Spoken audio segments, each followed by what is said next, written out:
Welcome back, everybody. Chef Paulette is in our Super Home Surplus kitchen. It always smells good when she's here. She has a healthy veggie dish today. Yes, so good to see you. Wonderful, thank you. What are we making? Obviously, we're making some onions, but that's not really what we're making. Well, that's the beginning of the dish. That's the bottom of the dish. Then you start building from there. Okay. Let's build. All right, so we're using summer squash. You know, these yellow squash? Yep. I love this one because it looks like a goose. It does. Doesn't look Like a little bird. I love that. Like, how could you cut it? I know. That's okay, adorable. so this is a recipe that's been in my family forever. We used to use it with a squash that we were able to get originally from New York. We got it in New York, but I saw it in Sicily last year, a long green squash like that. And we would cut it into cubes, but this summer squash works exactly the same. It's wonderful. Awesome.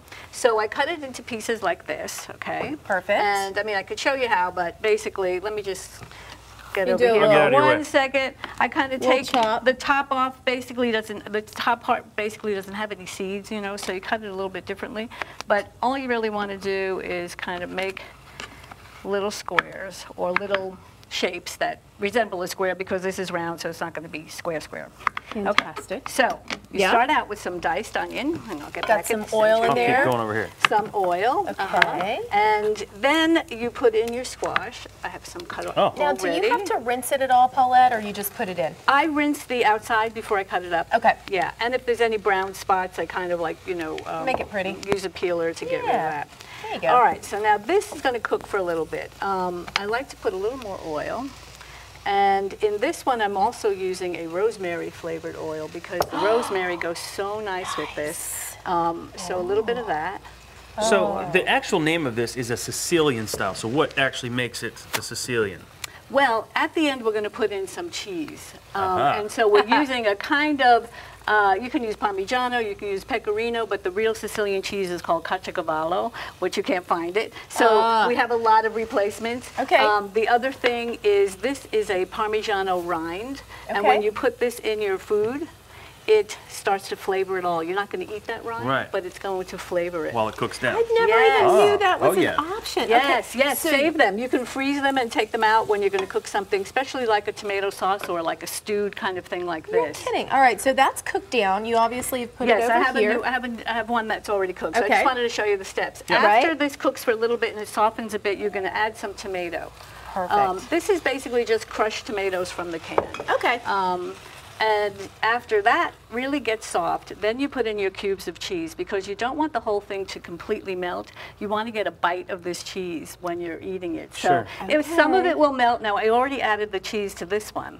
So if you want to give it a taste, some of it is melted and some of it's going to be like just chunks of cheese. Little chunks of cheese. Well, you know, the great thing about this is it looks like you can, I mean, it's not terribly difficult. So you could be doing this while you're working on something else that you've got going. Yeah, it's about 20 minutes, a half an hour, and then you know you can also put some fresh herbs. I've got some basil here. Oh yeah. And that's such a nice thing to add. It Paulette, just kind of I can't grow anything, but my basil's doing real good. Oh, good. So I'm real excited about that. Well, this is great. You just take some pieces and just put it right in there, put it into your own serving there, and just have it a real fresh bite. Would there be something you would pair this with or serve this over, or is this what you'd be the main dish? If you boil some pasta and put this all together, that would be wonderful. There's also some grated cheese there, which goes very nicely too. Let me give you a little bit. Give him some of that. This looks amazing. So everybody, we're going to have this recipe on todayinnashville.com. You can find it there. You're doing classes as well, so people can look you up. Yes, I do cooking classes out of my home. I call them cooking parties. It's what I call my cookbook Italian cooking party, because it's a class, but basically we all cook together and then we all dine together, so it's really more like a party. That's nice. So we have a lot of fun doing that. In fact, I've been doing this dish in my classes too. Oh, this is the other thing that makes the Sicilian is that it comes from my family.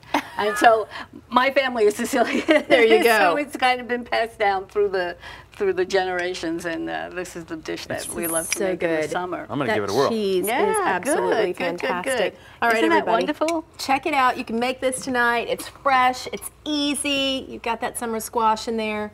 More cheese, please. More cheese. Yes. Always, always. You can sign up for her cooking parties. You can find Chef Paulette at chefpaulette.net, everybody.